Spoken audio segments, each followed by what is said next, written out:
welcome back to the Salty Bible Podcast. It is your hosts, Scott Zorn and me, Blair Soto. We are back in Revelation, and it is Revelation, what, 12? Well, it was 12th episode. 12th episode. 13th chapter. 13th chapter. See, this is throwing me. I know. Like throwing off my count. Okay. Chapter 13. Chapter 13. Episode 12. Episode 12. Okay. So we all know that 13 is an unlucky number, right? For who? For everybody. Like if you go to a hotel. Not my girl Taylor Swift. Oh, stop. We're not talking about her. Why not? No. Because there's no good reason to. Her lucky number is 13. I think it's working out for her. Maybe it is. Maybe we need to change the tune. Maybe Travis ought to change his number on his jersey. No, because he's 87, she's 13 together, numerology. 100%. They baby. keep it 100. Okay, anyway, no, and you actually, at a hotel, they don't have floor 13. That's true. And in Hispanic cultures, Friday the 13th is lucky. And in our culture, it's not. It is not. It is a bad movie. We've really turned it on its head. Speaking of like Friday the 13th, it's kind of like a Halloween-ish type movie. Totally. So when I have done sermons on Revelation 13 in the past, and if you remember, I call them Halloween costumes. Okay. That's the title of the sermon, Halloween costumes. Halloween costumes. Because chapter 13 is all about the beast out of the sea, the beast out of the earth, the dragon, and how they formulate a false Trinity. Oh, sounds fun. Yeah. Real lighthearted. Yeah. Oh, we're just gonna be walking through the tulip fields today. Oh, lovely. Speaking of tulips, It's gonna be total chaos. Have you seen any start to bloom? Because it's 70 degrees here in Illinois now. I know. A little rainy. No, I haven't. I've seen daffodils, but I haven't seen the tulips pop up yet. But I'm also not looking. I'm just looking at trees at this point in time. And they're all budding. Yeah, they're budding. And the trees, they have the white. Ugh, the Bradford pears. They smell terrible. They smell like dead fish. They do. They're disgusting. So I took walks over the weekend and hour-long walks. Like keep some Vicks under your nose. I know. It's like you're walking under these trees, and I'm like, oh, this they is sure gross. are beautiful. Henry thinks they're Japanese cherry blossoms. No. And I was like, not quite, son. Not quite the same. You wish. Yeah. You wish. So I look down the road. I'm like, oh, here comes some trees. Do you maybe take a U-turn? No, I just keep walking. I have a path. Okay. I have an absolute, just beyond 2 miles, almost 2.5 mile path that I go around our neighborhood. You know what? Are you a creature of habit? Totally, Scott Zorn? absolutely. Weird. I am certain. It's absolutely 1 hour every single time. It's an hour walk every single time. Do you go for distance or for time? Time. Okay, so you're chewing up the hour. You don't care how long, you don't care where that takes you, but you're doing the hour. I just know that this like, what if your pace just quickens one of these days? And you're like, you find yourself at 42 minutes and you're home already. And here take another loop? Here comes the Blair reality check. I don't do that. You take the win for what it is. Like, that was a personal best. No, I don't even try. I'm just walking my pace. It is me versus me with every walk I take. I was like, I got to shave off at least 1 second. I don't want to shave anything but my face. I'm trying. So that's it. We couldn't be more different in that case. Yeah, it's like, no. How fast can I shoot I'm competitive, but I'm not competitive with myself like that. No. Funny. No. Okay. I just know that's my thing. It's an hour. And I just realized this week because we just got done watching the moon shot, and so Artemis cool. 2 splashdown. Welcome back home. So in my neighborhood, I do a loop and then a bigger loop. And then I go out into Deer Ridge area and then swing back around and then come back home. Okay. Well, it's almost the exact pattern of Artemis 2. Really? They looped the Earth a couple of times and then slung out to the moon and did a little curly Q around the moon and then came back home. And that's exactly my walking pattern. That's very cool. I don't know why I thought that, but it has nothing to do with chapter 13. No, in fact. But that's so cool. You warned me that this chapter is more like the oversight is like chaos. Total chaos. And what you just described is extreme order. Yeah, I know. It's the opposite. Complete opposite. But after pre going on the air, hearing all of Blair's life chaos, I thought this is going to be a perfect chapter that you're going to understand. I thrive in the chaos. So give me anyone with 3 kids, the ages that my kids are at, and tell me you'd have no choice but to thrive in the chaos. You don't have a choice. 14, 7, and 3. And 3. Yeah. We just had Michael's birthday was Saturday, turned 14. James's birthday was 2 weeks ago, turned 3. Ross's birthday's in 2 weeks. What does he turn? 40. I know. Really? Yeah, he was born What are in we 86. going to do? What are we going to do? He doesn't want to do anything. That's exactly why I want to do something. Ross, you're probably listening to this in your work truck right now, and you have 2 people in here who just are dying to throw you a birthday celebration. He won't do it. By the time he listens to this, it'll already have happened. Probably. Oh, yeah, it will. Maybe we sneak up on him. We do the monocles thing. Ooh. I think we do our road trip to monocles with our small group. Totally. And we like surprise him because he won't guess. Does he like monocles? He loves monocles. Do you know when I first started dating him? And he was telling me that Bianchi's pizza is the best pizza in the world. And I was like, it's good, but it's no monocles. It's not monocles. But you can't compare them, by the way. No. They're 2 totally different arenas of pizza. Right. And I agree they are the best in their arenas. But he was like, what's a monocle? Is what he said. And I said, get in the truck. Yep. This is before we had kids and we each had only one job. Yep. Get in the truck. Let's go. Get in the truck. We're going to Kankakee. So I took him to Kankakee. The one in Pontiac's pretty good too. Love the one in Pontiac. Yeah. Kind of splitting hairs here in Morris, which way we go. The Kankakee is just the one I've always gone to since I was a little girl. But I've gone to the Bourbonnais one, and it's love fantastic. The Bourbonnais one. If I'm doing a pickup, we live 45 minutes plus from our closest. Right. I know. And if I need the path of least resistance, which is like 102, I will go pick up 2 hot Monocle's pizzas, and I turn on my seat warmers in the passenger seat and turn the seat. Thank God for zone heating in a car. Amen. I will turn the heat all the way to 90 in July and turn my side all the way down. And when I get home, those pizzas are still hot. Still hot, huh? Still hot. That's amazing. They wrap them up. I think I had the idea since B-Dubs shut their doors. Yeah. Monocles needs to go in there. Oh, wouldn't that be great? It'd be perfect. So anybody listening? Be the biggest Monocles of all time. Yes. And I'm here for it. I'm totally here for it. I love Monocles. Oh, me too. We have such good pizza joints here in town, though, too. Not like Monocles. But it's different. Again, it's its own arena. It's its own. Yeah. It's a standalone. And maybe we're going to do that. Oh, my gosh. Okay, we'll report back. So as soon as this episode's over, we're going to plot and plan the 40th of Ross. I know. Soto. I know, yep. April 23rd, 1986. April 23rd, 1986. Okay. Yeah. I'm down with that. Will I be in town? He won't be. It's a Thursday. We can do it. Okay. I'm going to check his work schedule. Let's make it happen. Yeah. At this point in his work schedule and our family lives, I just tell him where we need to be. We can all just meet there and he won't know that we're going to show up. I'm just going to say, let's just go get some pizza for your birthday. Yeah, there we go. Okay. The plan's on. Chapter 13. This is us. This is us taking something chaotic and simplifying it down into a plan. That's what God does. He takes chaos, simplifies it down. He'll fix it. Oh, he will fix it. But what you're about to read today is a warning shot across the bow, okay? All of Revelation's been a warning shot.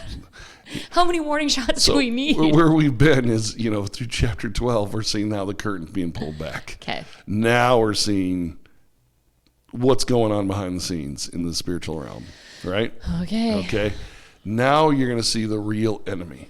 And shocker, spoiler alert to everybody, it's not your fellow human being. Oh.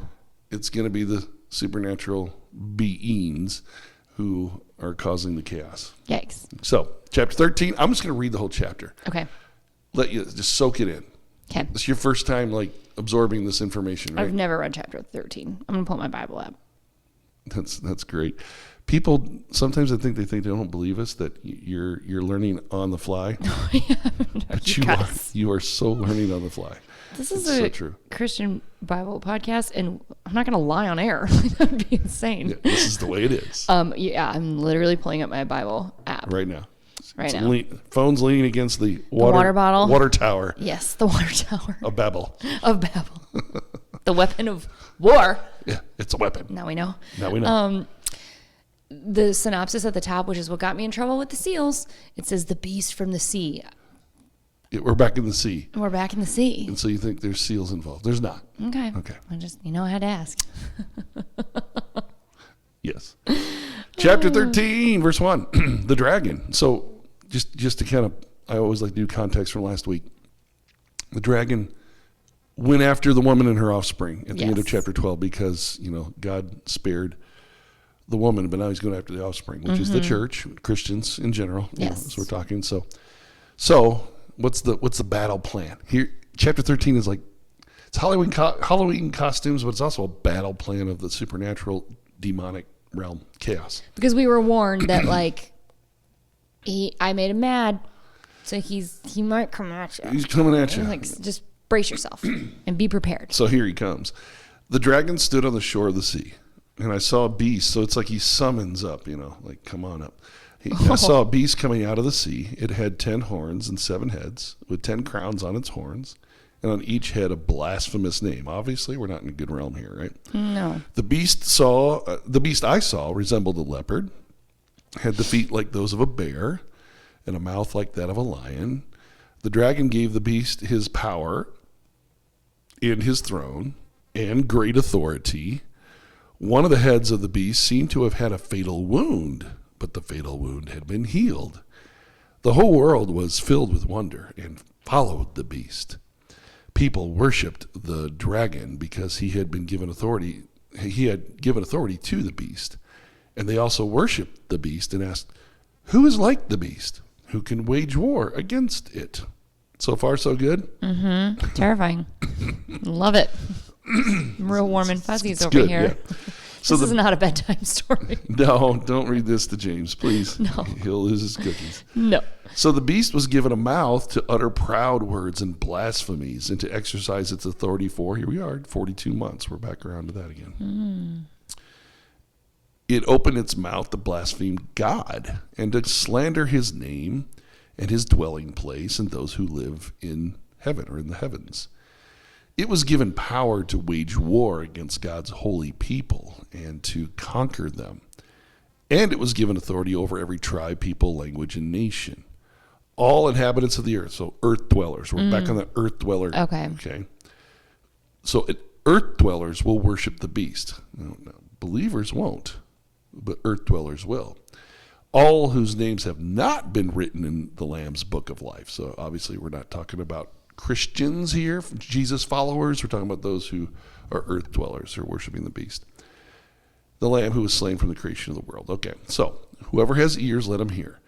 If anyone goes into captivity they will go. If anyone is to be killed with the sword they will be killed.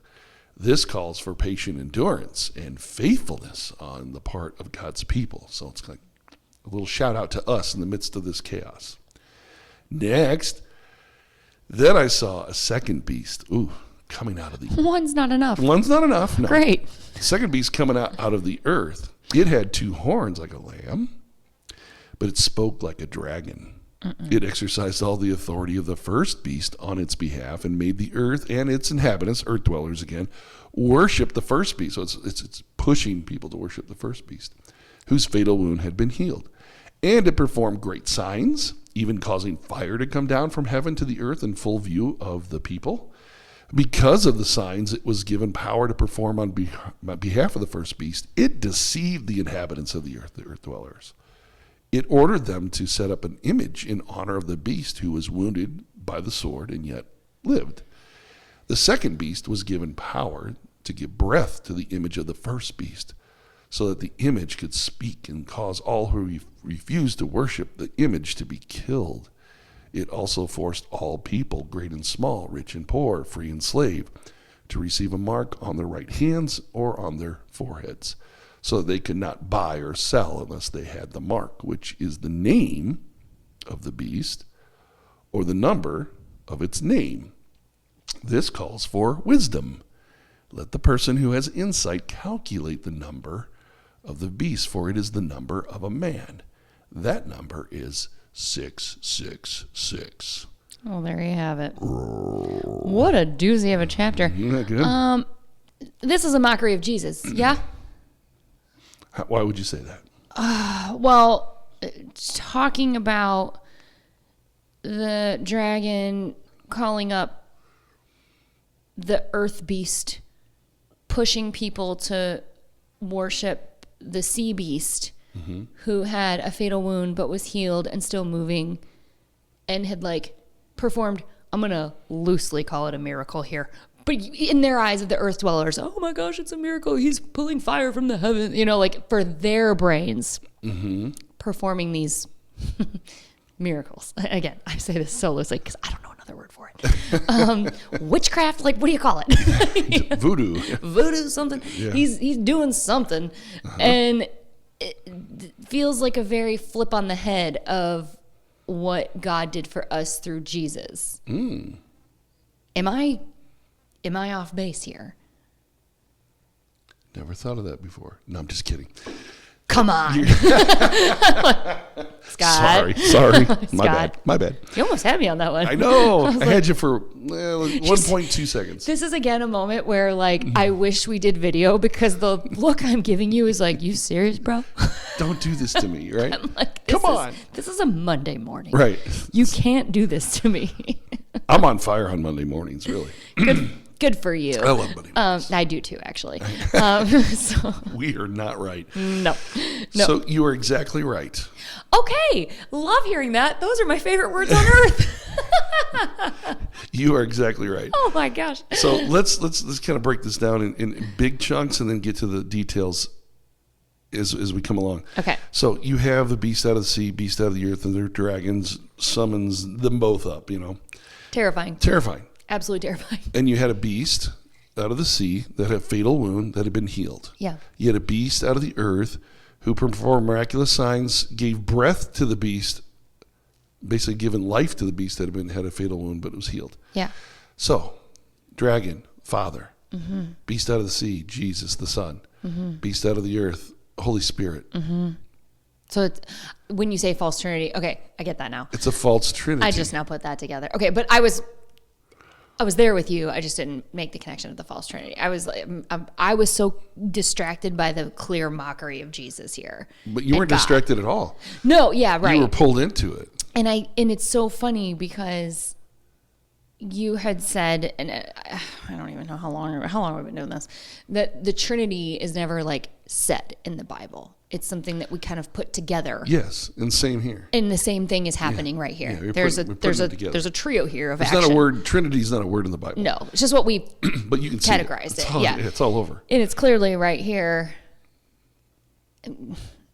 Yeah, terrifyingly so. Dragon, beast. This is horrifying. And they are dealt with later on individually, but so you have I call it an unholy trinity. And when I do this in sermon form, it's called Halloween costumes. They're acting like something they're not. Totally. So they're acting like, but this goes back to Babel. What was Babel? And our theory on Babel, right? Yeah.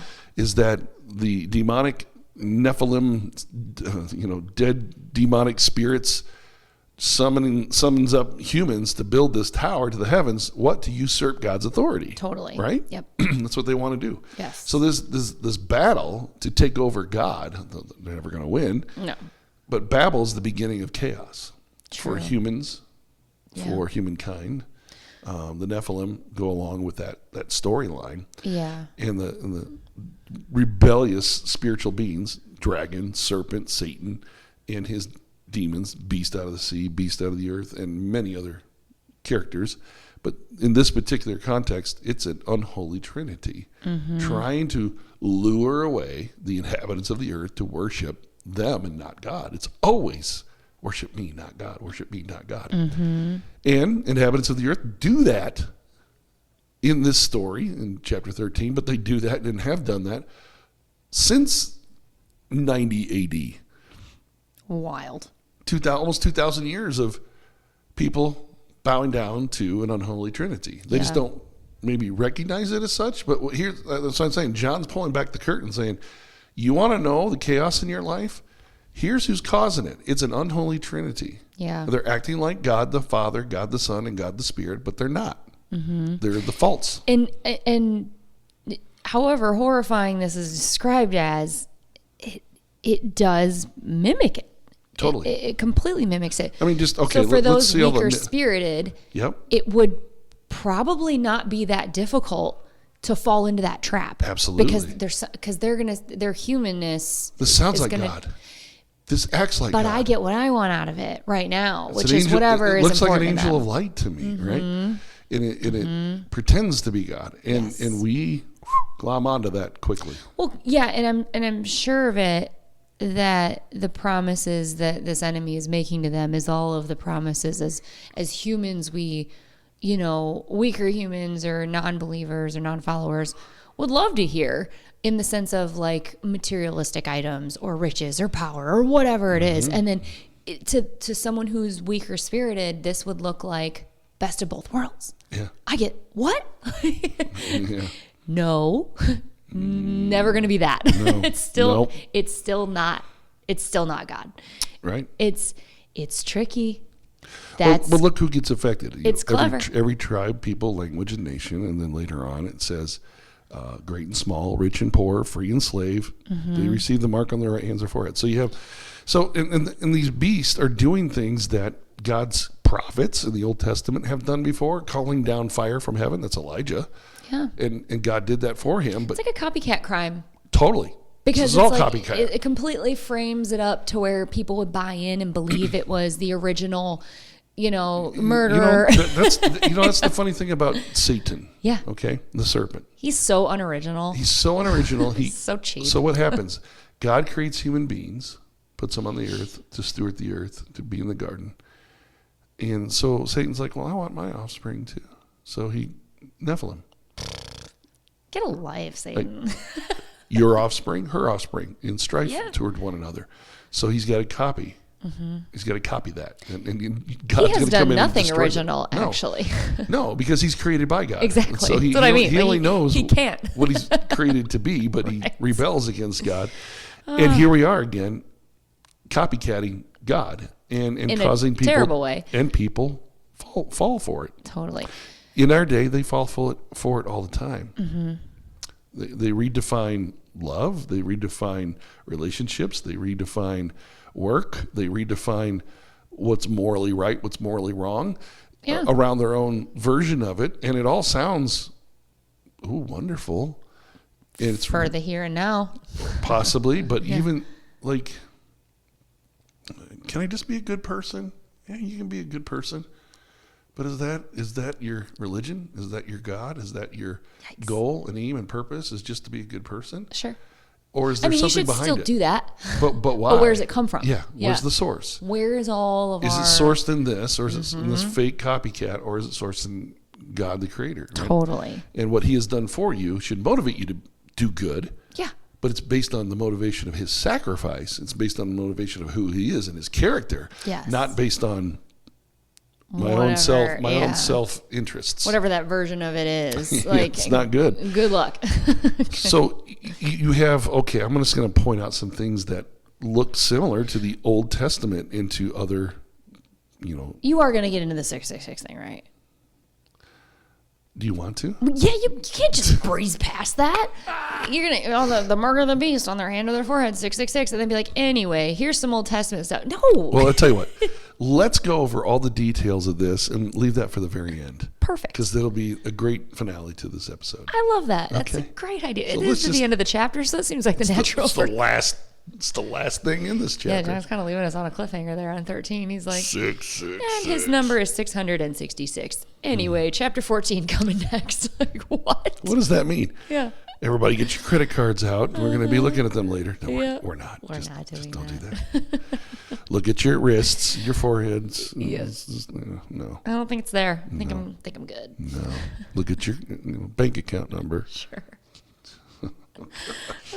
I've had some people not buy houses. Oh, everybody. I don't get to it later, but everybody does. You go to the gas station and you're buying a candy bar or pop or whatever, and it comes out to 666. You're like, okay, mints, gum, something else. Throw it in there. I'm not.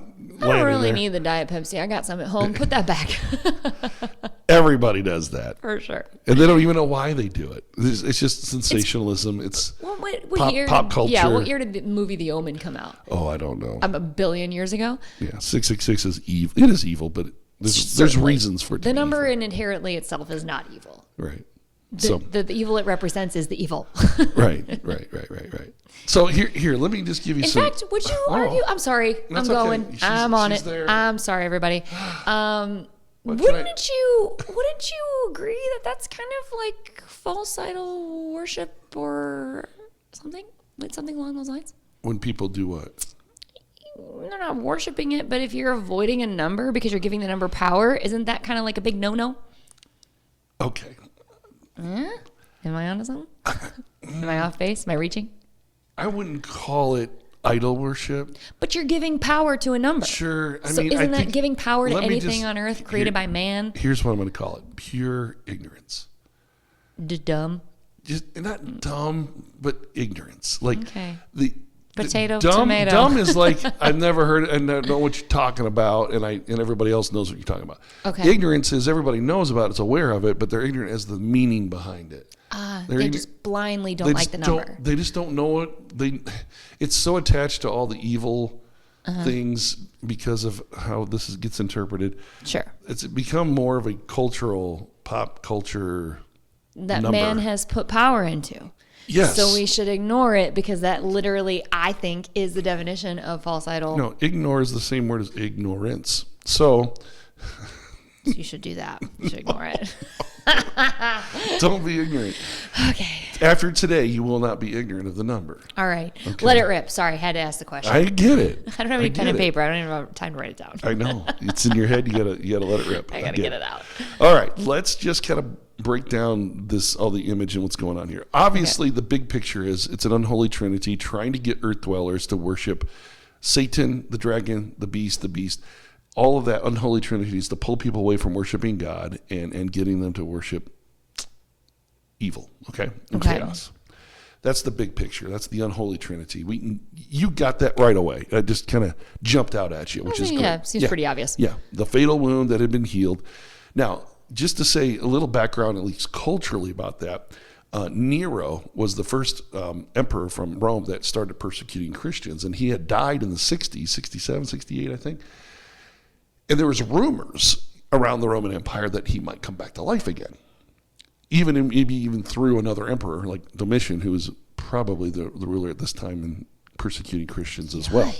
Heck of a rumor mill. So you have a cultural element going on here. Totally. Where a beast, Nero, an emperor, apocalyptic language describing a reality that's with big words, okay? Sure. So here's Nero, who's been,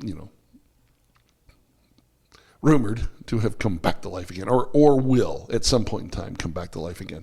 So could it be, I'm not saying this is the exact, word for word definition of what chapter 13 verse 3 says, had a fatal wound, the wound had been healed. Is that Nero? I mean, he could be alluding to that, to that rumor. Because you would fit a narrative that his readers would understand. You would grab a bunch of readers' attention by going, oh, there it is. Yep, there it is. He's talking about Nero. Well, maybe. And he remember what I said about symbols and metaphors in Revelation? Totally. Polyvalent. Many angles to it. Yeah. So it's very possible also that John is giving us many different angles of the same image so that we can at least pull in. Well, it makes it timeless. It really does. Total genius. So inhabitants of the earth worshiping a beast, and a dragon. That's been going on in John's day in the 7 churches in Revelation, Asia Minor. And it's been going on in many cultures and many empires since then, including our own, America. We have a lot of earth dwellers in America.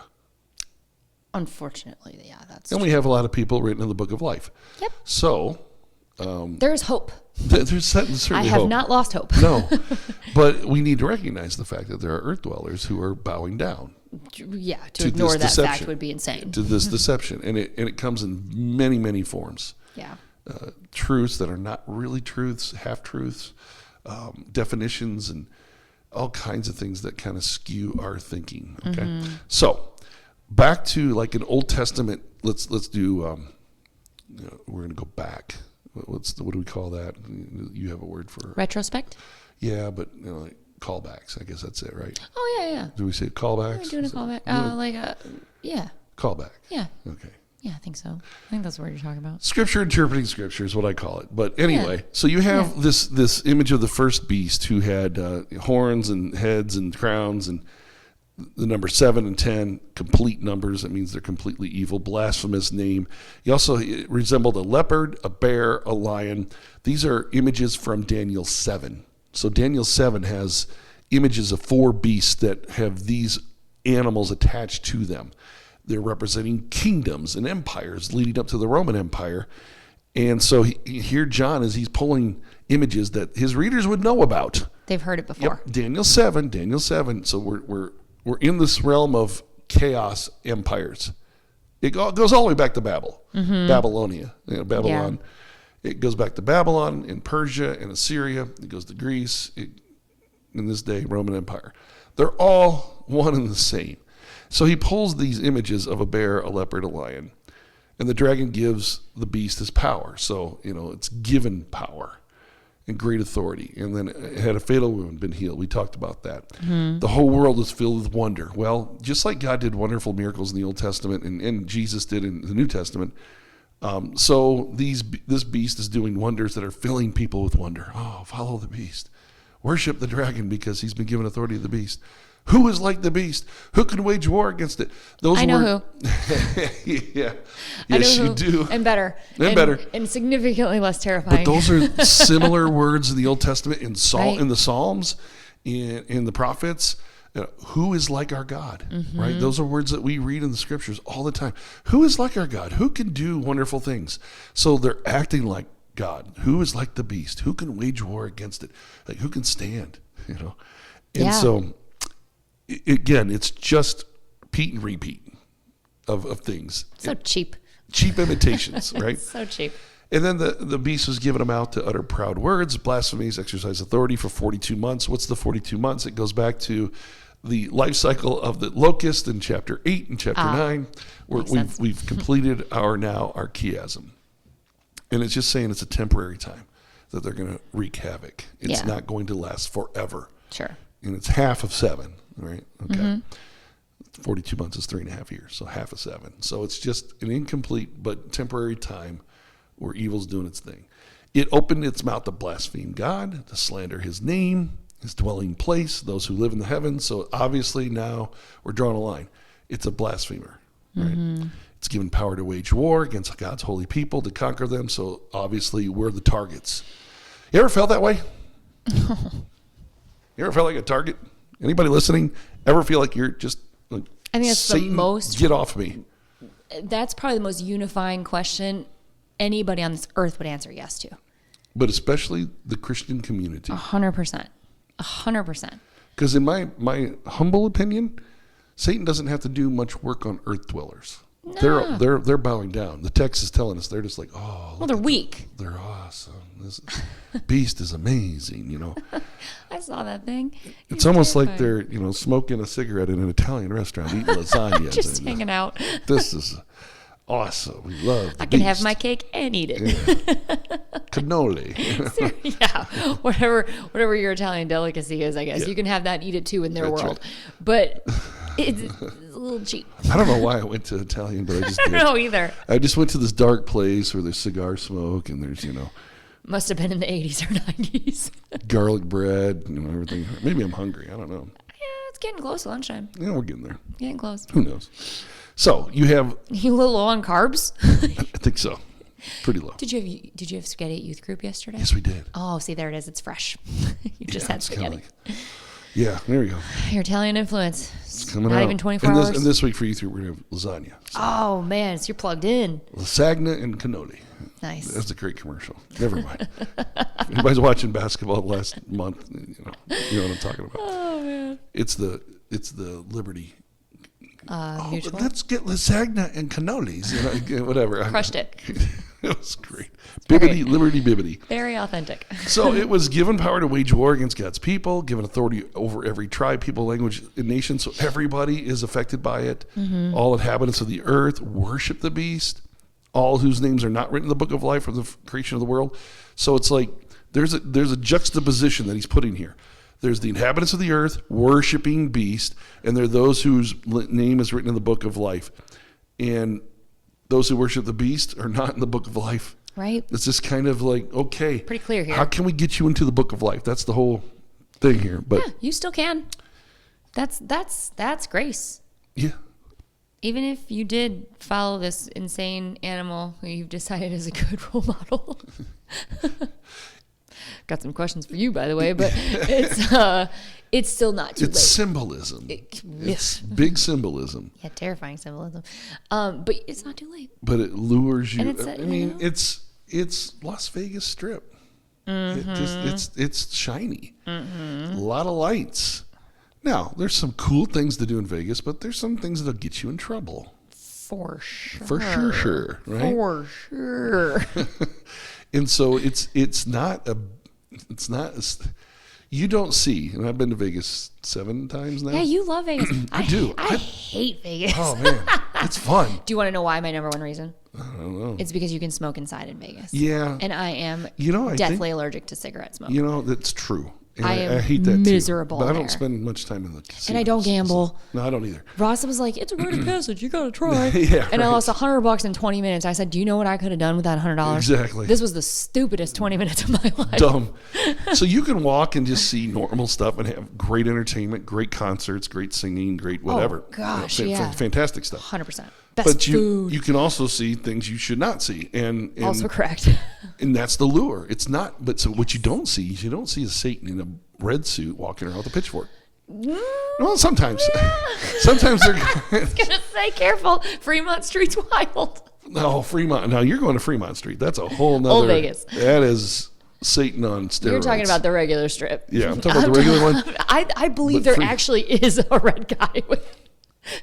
There might be. I think there Vegas was. is that way too. When I went, I think there was. That wouldn't surprise me. Yeah. But mostly, it's just the lure. Correct. The lure Yes. to try to pull you into It's things. the things influenced by. That will make you feel. Satan. That'll make you feel good temporarily, and that's all Earth of dweller this stuff. Earth dweller stuff. Yeah. So we don't have a beast that we're bowing down to, but we have girls dancing on a table, or walking up and down the strip, and not much. And not much. And so, very good way to say that. And so we have the beast. Oh yeah, and like vices at every turn. Yeah. Oh. There's something to feed any vice you want. Alcohol, vices, and smoking vices, Gambling, and drug smoking. and gambling, everything under the sun. It's called Sin City for a reason. Truly, right? yes. So that is like if we say, well, we don't worship a beast.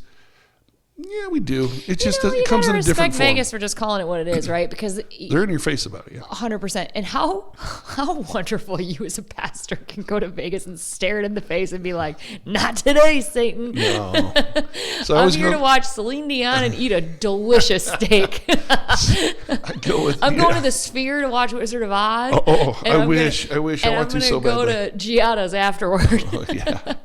I always go with my buddy Mark. You know Mark Smith. Yes. Yeah. And hi, Mark. he always laughs. He goes, "I always go to Vegas. It's always a convention for his convention." Right. It's innocent. Of course. But he always says, "Well, I always have to take my pastor with me when I go to Vegas." Keeps you honest. It's so funny. It's as if I'm gonna keep him honest.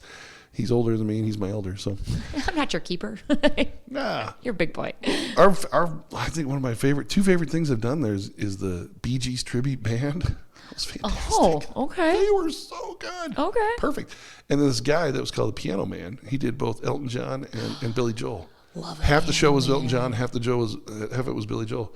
And he was perfect. He did the British accent for one and the Jersey thing for the other. And he was so good. And such talent. Jeez. And then our favorite was Caesar's Palace. And you can only do it like once a decade. It costs so much. But Caesar's Palace buffet, best brisket of my life. I never went to a buffet while I was there. I didn't. So anyway, I was fighting for my life to breathe. So here we are. We're becoming earth dwellers all of a sudden, bowing down to look at us food. Talking about food. All this stuff. I know. So whenever we say that's how easy it is, and that's just food. How do people bow down to a beast? We do it all the time. 100%. All the time. Slip right into it without even knowing. And so this last he quotes from Jeremiah 15 and 43, smashes the two together. If anyone is going to captivity they will go. If anyone is to be killed with the sword they will be killed. He's basically saying if you engage in the chaos monster, this is your destiny, captivity and death. You're reaping what you sow, kind of a thing, right? Like, yeah. And those are some quotes from Jeremiah 15 don't and be 43. surprised when you meet your maker and he's like, hey, hello. And doesn't try to tell you. Doesn't this make sense? Jeremiah is quoted here, and Jeremiah is the prophet that weeps over Israel, who's about to go into captivity with Babylon. Ooh. Babylonian captivity. Ooh, that's a good full circle. If you bow down like you are now, that's exactly why God's going to take you to exile, because you're doing this. You're bowing down to the beast. And so his last word in this section is this calls for patient endurance and faithfulness on the part of God's people. So he's like, God's people, be patient. Hang in there. Endure. Be faithful. Right? Patient, endurance, and faithfulness. Stick with God. Don't bow down to the beast. Don't be lured into that. And I'm sure that's like the hardest thing for some of us to do. Your sermon on Sunday kind of touched on that. It was like, how long do I have to be in this misery? How long do I have to watch these idiots worship this dragon? Like, how long do we have to keep watching people slip into worshiping anything other than God, right? Like, how long? I think it was said 4 times or something. 4 times, yeah. And at the end of it, it's still like, but I trust you. Yep. And I'm a little upset, but I'm still here. Yep. Trusting you. Right. And it's hard. Yeah, I did Psalm 13 last week. Psalm 13, that's what it was. Yeah. David's how long? And then at the end, he's like, but your unfailing love's amazing. So yeah, I'm gonna hold on to that. I'm just letting you know I'm feeling it. Yeah. And aren't we all? And I loved that you talked about, because this kind of ties together for me. In the hearing all of this, like, terror. I mean, it's terrifying. Hearing all this terror that people are like, I must follow that because I've seen it with my own eyes and pull fire down from the heavens, whatever it is he's doing, whatever spell he's casting. So for those who are written in the book of life, I can only imagine David's 4 time of asking, like, how long do I have to run from an enemy? How long do I have to wait for arrows to shoot at my back? How long do I have to do this? I am certain the people written in the book of life in this piece of Revelation are also feeling how long on a colossal level, right? Like, it's not it's personal, but it's also big picture. They're like, how long do we have to wait? But the whole point of Christianity is like, you don't get to know. And stay faithful while you wait. Don't fall for the crap that's being thrown at you. Because so how did you know I was going to talk about that next week? I did not. We did not talk about that, did we? I did not, but it seems, because it's a natural progression. That's right. It would seem. And it's a very interesting point, and also we'll wait till next week to pull it out again. Okay. How long? Just the how long part. Just hold on to that. Okay. For chapter 14. Put a pin in that one. Boom. Okay. Because it goes to an interpretive dilemma I'm having in my brain about chapter 14. Oh. And so I keep seeing little clues and things that tell me I think this is how to interpret it, but the majority of scholars interpret it differently. So I'm like, I don't want to be against the majority of scholars, but I do like that you question it, though. But I do question it, and because, you'll again, see next week. Like, following blindly is such a mistake. Yeah. Obviously, there's honor in people. The dominant view makes perfect sense to me. Perfect sense Correct. to me, except for a few clues in the text that tell me. And here's something else. What I came to this morning before coming in here, and I know we're like setting up next week already. It's okay. But when I came in here, I was like, I think it might be both. It might be both interpretations smashed together, and I'll explain that next week. Ooh, like a 2 things can be true kind of a thing. It's like my favorite phrase. Yes, 2 things can be true at the same time. 2 things can be true. And I don't know. You'll see. Okay. Next week you'll see, and how long ties into that. So I appreciate you doing that. Second beast came out of the earth, had 2 horns like a lamb. So he's looking like a lamb, right? Like the lamb we've seen in Revelation 6, 7. Cheap. But it spoke like a dragon. No, right? thank you. Exercise authority of the first beast, made the earth and the inhabitants of the earth worship them. So, like, you bow down over here, whose fatal wound had been healed. Performed great signs. This is Holy Spirit language. This is the Spirit of God language. Causing fire to come down. That's Elijah.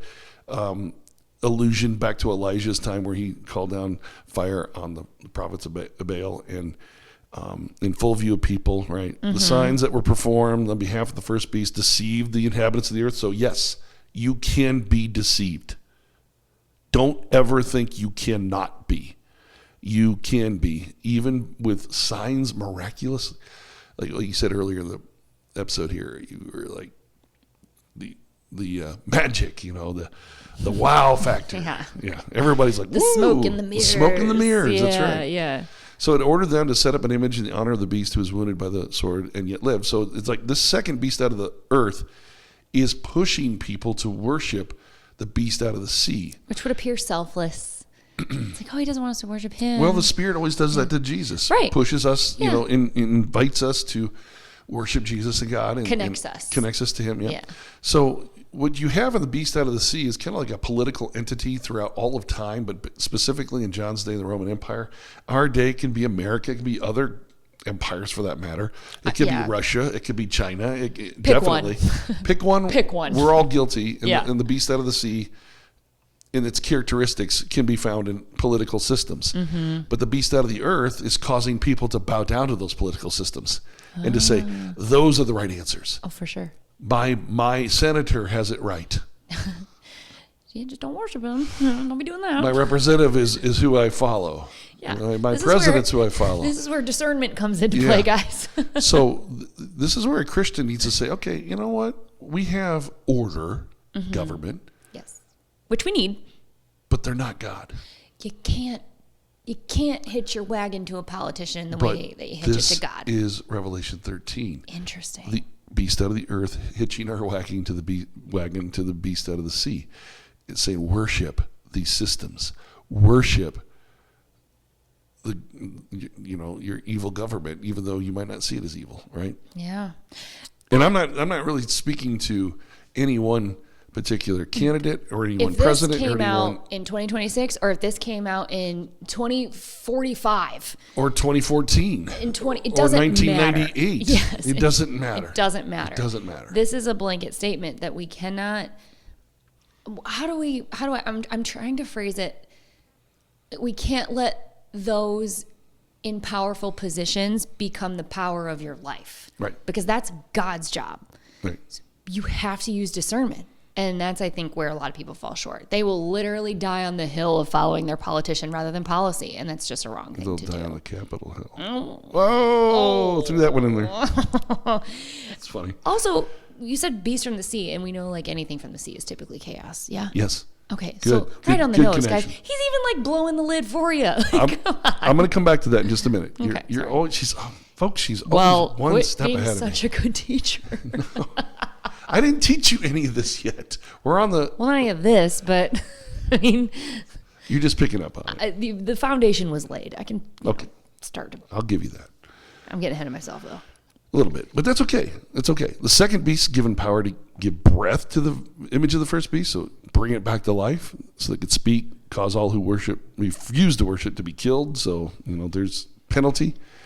It also forced people, great, small, rich, poor, free slave, to receive a mark on their right hands and foreheads. So right hands and foreheads that's an Old Testament thing. We touched on that. Deuteronomy 6, They're sealed, like with the mark of God. It's Deuteronomy 6 is Moses telling the people, hey, teach your kids, write it on their foreheads, write it on their wrists, write it on their their right hands.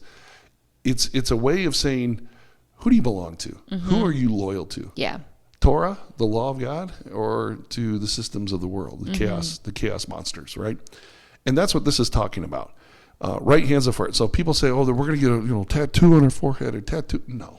I've said that about phrases I repeat to my kids. We're going to get a QR code. I'm going to tattoo it on my forehead. Yes, that's exactly it. And so, the beast language is simply to say, who are you loyal to? And in verse 17, it says, so that they could not buy or sell unless they had the mark, which is the name of the beast and the number of its name. And so we're going to starve them? Well... Or cut them off from society? If you want control over society, totally. Right, and a government's evil, I mean, let's go to the hermit country. Let's go to North Korea. Oh, yeah. Kim Jong-un. Ration cards and... Do you think that the people who are loyal to the government are at least at a base level taken care of, but especially if those who are in rebellion to his kingdom, what's happening? They're not going to get the goods. No. They're not going to get the trade. They may not be executed, but they will not be provided for. No, they will be cut off. That's what this is talking about. So they could not buy or sell unless they had the mark. Yikes. And so there's a mark for the Christian, but there's also a mark for the beast. And it's basically, this language is telling us who are you loyal to. And sometimes if you're loyal to God and not to the political systems of your world, the evil empires of your world, if you're loyal to God, then you might find yourself persecuted, even by being provided for, not buying and selling. Yeah. That's a possibility. Is that happening in America today? I don't think. Not on a wide scale. No. Maybe no. It may be happening in specific circles. Sure. Yeah. People are being shunned. People of sorts. People getting publicly persecuted verbally for believing in God. Very much so. And, open your phone. Yeah, and wanting that book in the library, but that book not in the library for the sake of the safety of our kids. That's been a thing. Censorship. Yep. Censorship. Good word for it. Yep. That's what this is. You just plug that word in here. Yeah. So that they could be censored if they had the mark. And so you have the beast out of the sea and earth working hand in hand to get earth dwellers to worship them instead of God. And sometimes those who are God's people who don't worship them but worship God instead, they get cut off. They get censored. They get told, no, you don't get to buy or sell. And I'm sure that was happening in the Roman Empire too. If you don't bow down to Caesar, to the coin that you're buying things with, if you don't bow down, I mean, this takes us all the way back to Babylon. Shadrach, Meshach, and Abednego. Yeah. Bow down to the image. Yep. And they refused to, so they sent them into the fiery furnace. In they go. And so out they come. And out they come. Spoiler alert. Right? They made it. They made it. So that hasn't stopped since Daniel's day. Yeah. And it's not stopping in Jesus' day. It's not stopping in the early church's day. And it hasn't stopped from church days and early church days till today. Yeah. If you follow Jesus, you follow God, you might get caught in the crossfires of culture. Censored. Shut off. Cut off. You have to be okay with that. Yep. You have to be okay with that. I think now more than ever, speaking out as a Christian is so important. In a way that is like, what is it, in truth and grace, or in love? There's a way to do it. Don't be thumping your Bible at everybody. Speak the truth in love. Yes. But I think myself personally, I have posted about being. I'm not shy about it.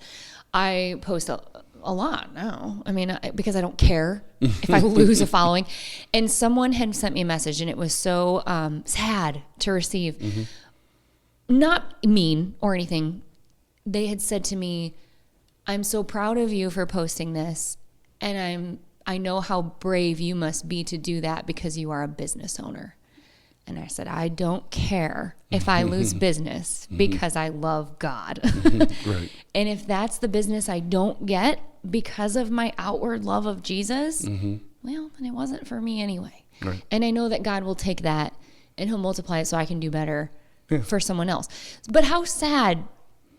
The message was so sweet, but it actually broke my heart, because you do almost need to be very brave to be an out loud Christian. Yeah. Which is what we're called to do. Absolutely. And this whole chapter is... And you may die for it. Yeah, or you may be starved. Or you may, like you just said, I'm not going to have my government not ration me because I spoke out about Jesus. Hopefully. Probably not. Hopefully. Not right now. Not right now. Yeah. Not here in America, but it happens probably elsewhere. But regardless of that, like, maybe I'm shunned because someone didn't call me to buy a house because they don't like that I post about Jesus. Okay, Yeah, well, that may happen. That's okay. Then I'm not the realtor for you. Right. Because I'm not going to stop loving Jesus out loud to get more business. Right. Because that's enemy work. Like, that's silencing me. Like, you just can't do that. No. You can't do that. So when it comes to that piece of it, I relate to that more than I realized. Yes, it just kind of hit me just now, because sometimes as a business owner, I know how hard that is to post something like that, because it is really hard. And I'm like, yeah, but it shouldn't be. And it kind of lit me on fire for it. Now I'm like, no, I'm going to post more than ever. Not that like I'm spamming people with it, but when that situation arises, I feel the need to speak about what I think people should hear. Yeah. And you understand that in the business world, these elements are at play. 100%. So Revelation 13 is this choice between what's fake and what's real. God or the unholy Trinity, the Halloween costumes, as I call it. Totally. There's one other thing I want to talk about, the beasts, and then I want to get to the finale. Dun, dun, dun, the fireworks, 666. So the beast out of the sea, beast out of the earth, they're also illusions. Like I said, all these images can be polyvalent, meaning they can have a variety of meanings out at the same time, and John tends to do that. The woman in chapter 12 is Israel. She's Mary. She's the church. It kind of moves as the story moves. Well, in Job, one of the earliest books of the Old Testament, as far as historical goes, Job's questioning God, questioning why he's suffering. God finally speaks in chapter 40 and says, okay, I've had enough of You're whining. Good try on explaining. Your friends are trying to explain things to you. They're wrong too. Finally, God speaks up. It's like, where were you when I laid the foundations of the earth? Where were you? And blah, blah, blah. And then he says this in chapter 40, verse 15. Look at Behemoth, which I made along with you, and which feeds on grass like the oxen. So this Behemoth is this big beast, this big animal, if you will, that God's kind of proud of, but also dangerous. And he has strength in his muscles and his tail's like the cedar trees. He's just talking him up. And he's like, where were you when I made Behemoth, beast out of the earth? And then in chapter 41, verse 1, can you pull in the Leviathan with the fish hook? So this beast out of the sea, Leviathan. And these are two characters. He's like, can you pull him with the fish hook? No, you cannot. He's too big for you. He's the Loch Ness Monster. He's huge. So these two characters show up in Scripture, Old Testament specifically. Leviathan out of the sea, Behemoth or Ramoth is another name for him, out of the earth. And so you have these two images of beast out of the sea, beast out of the earth from the Old Testament. John not only is pulling from Daniel 7, the vision that Daniel gets about the upcoming empires, and their threat to God's people, but also to these two beasts who already exist as chaos beasts in God's creation. And so they're demonic in nature. They're evil in nature. They're chaos, totally chaos. So that's just another layer that when John's writing this and people are reading this, they're going, oh, I've heard of that. He may be talking, he's reminding me of these beasts that he talked about in Daniel 7. He's maybe alluding to Nero, who started persecuting people about 30 years ago. And this Leviathan Behemoth thing, they have all this in their head. They're connecting it all. Connecting it all and saying, hey, and it all kind of boils down to one thing: Babylon chaos. That started way back in Genesis 6 and Genesis 11. Babylon chaos. That has been following the Bible all the way through. Babylon chaos. And whenever God's people were punished, they were sent in exile to Babylon. So Babylon becomes this image of complete chaos, complete evil against God, and the demonic thrive there, and the Leviathan and Behemoth thrive there. And so here he pulls it all together in all these images of the beast out of the sea and out of the earth, and then also tells a story like they're the unholy Trinity. I mean, so many layers. Seriously. In one image, or just a couple of images here: beast out of the sea and earth and the dragon. It's an unholy Trinity, but it's also Leviathan callbacks and Behemoth callbacks. It's also Daniel vision callbacks. It's all the Babylon callbacks that tell us how evil and chaotic this image is. Yeah. And it's telling us to pick a side. Pick your loyalty. Pick your faithfulness, if you will. Faithful loyalty. Believing loyalty. To one side or the other. There's the earth dwellers who worship the beast, and there's those written in the name, the book of life. There's names written in the book of life, people who are not bowing down. Yeah. And there's marks, these symbolic marks: forehead, wrist, right hand, not real, searing, not real tattoos, or not real. It's not your credit card. It's not your bank statement. It's not It's not just your total at the grocery store. This is language of loyalty. Don't Language give of faithfulness. earthly things power they don't have. Right, exactly. Exactly. So that's the choice is either live for now or live for eternity. Yeah. That's what it boils down to. I want to live for both now and eternity, but with eternity in mind. But if I just live for now and don't even care about eternity, then it's just going to be a selfish ambition. It's going to be a selfish journey. And it's going to be exactly what the beasts want me to do. Exactly. And it's going to destroy me. Yep. And that's what they're out. The dragon's after, enraged at the woman and going after her offspring. That's what brings about chapter 13. What's the strategy? What's the method that he uses? Mimicry, imitation, Oh yeah. copycat. Feels familiar. Yeah. Yep. I'm gonna make it feel like God, but it's not, right? It's not. So Not at all. that's why this last verse is so very important. This calls for wisdom. First, it was patient endurance, up above, a few verses up. Yeah. For God's people, be patient, be enduring, be faithful. Now, this calls for wisdom. You said it earlier, discernment. Yeah. Discern. So important, guys. That's the one thing that we lack in our culture. Oh man. Social medias and everything else. It's a muscle you got to build and keep flexing. Yeah. We can know a lot of information. We have a lot of knowledge. Yes. And with AI, we have infinite knowledge at our fingertips. Totally. We don't have wisdom. Well, we don't have wisdom, and I think people take discernment and turn it into judgment. Yeah. And it's like, no, don't do that either. Wisdom. Wisdom. Specific gauge to keep it in. What's the wisdom he wants us to have? He says, he tells us, let the person who has insight calculate. I like that. I like math.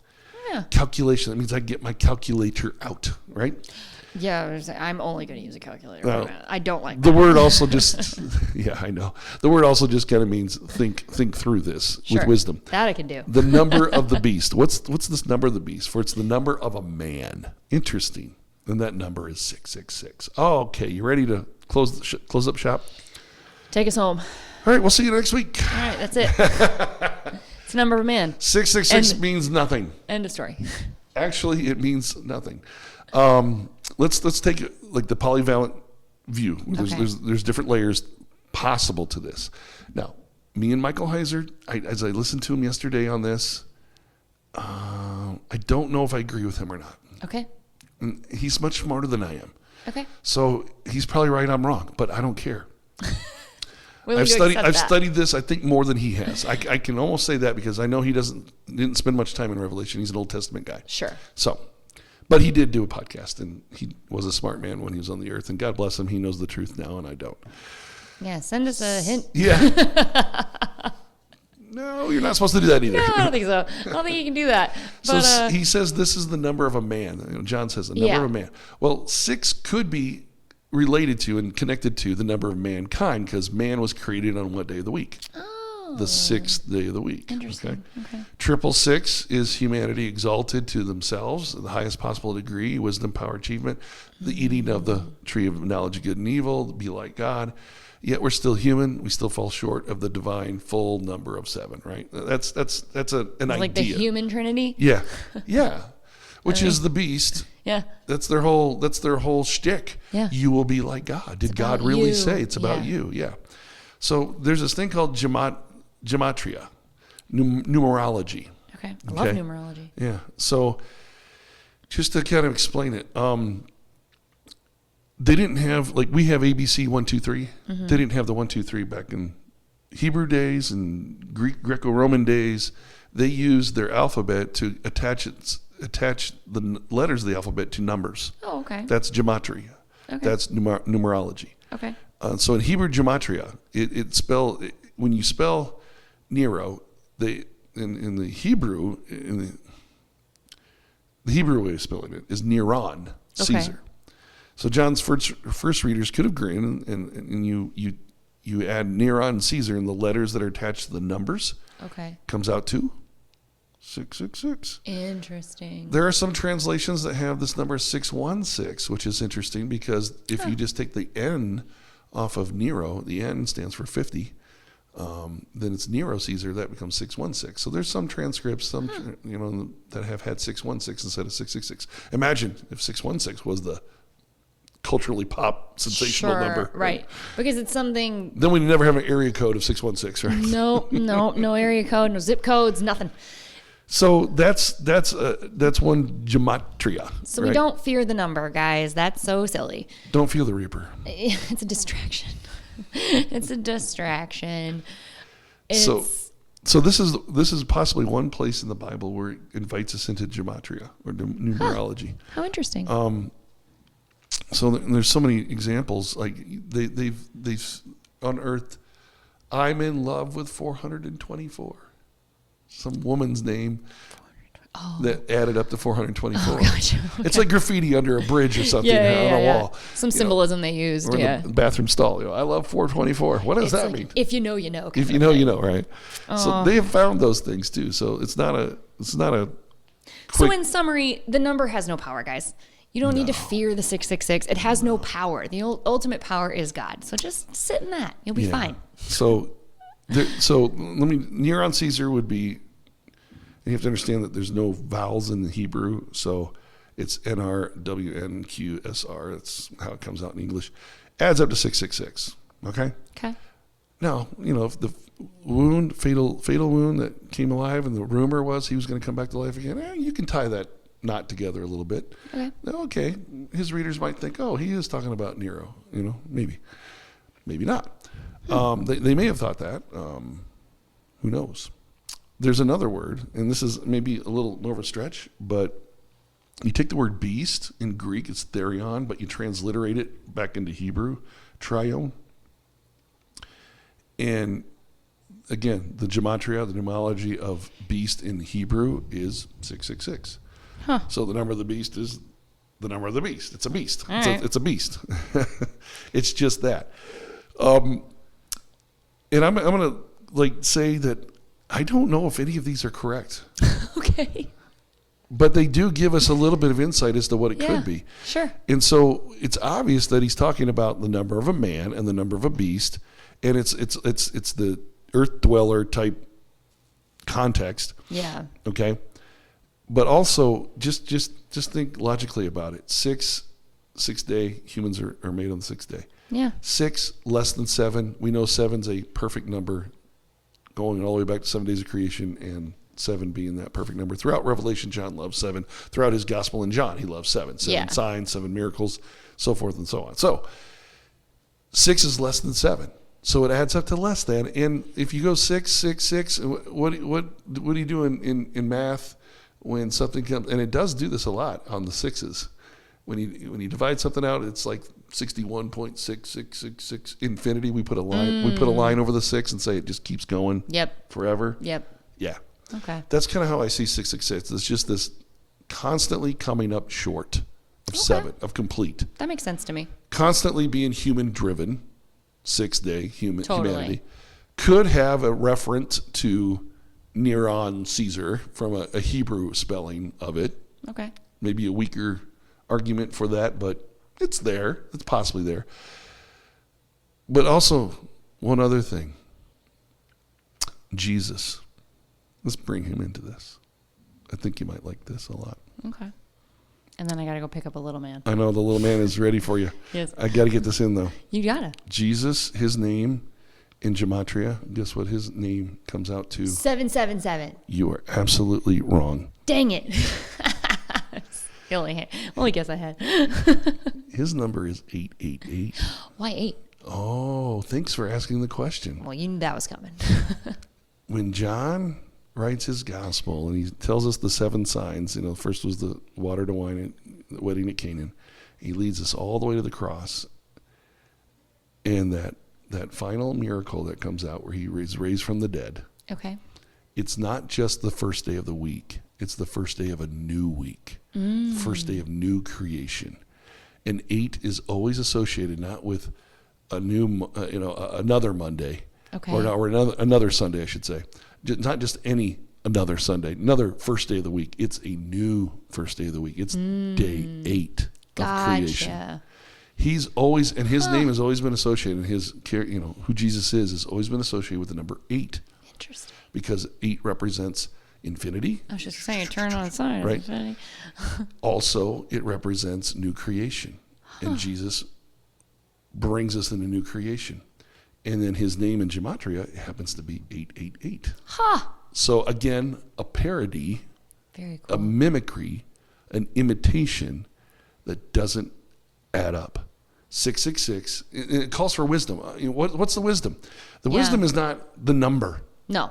The wisdom is saying, can I recognize an unholy trinity that's a mimicry and a copycat from the real thing, God himself and Jesus and the Holy Spirit? Can I have discernment? Can I be faithful to that God, even though I'm tempted in so many ways not to be over here? Yeah. Can I be faithful? Can I be patient? Can I endure? Can I have wisdom to know this is the real thing, that's not? That's what chapter 13 is all about. What a doozy. Isn't it good? It is good. Yep. It is good. Terrifying at first on the read through, but now that you've broken it down, a little more digestible. Hopefully. Dang. You might want to listen to this one a couple times just to get all the polyvalent things, all the different There images is a that lot. he's pulling in. Yeah. A lot of callbacks from the Old Testament, a lot of imagery. Yeah. But I'm trying to break it down to choose wisely, be wise, have wisdom. Yeah. Choose God, not the fake. Right.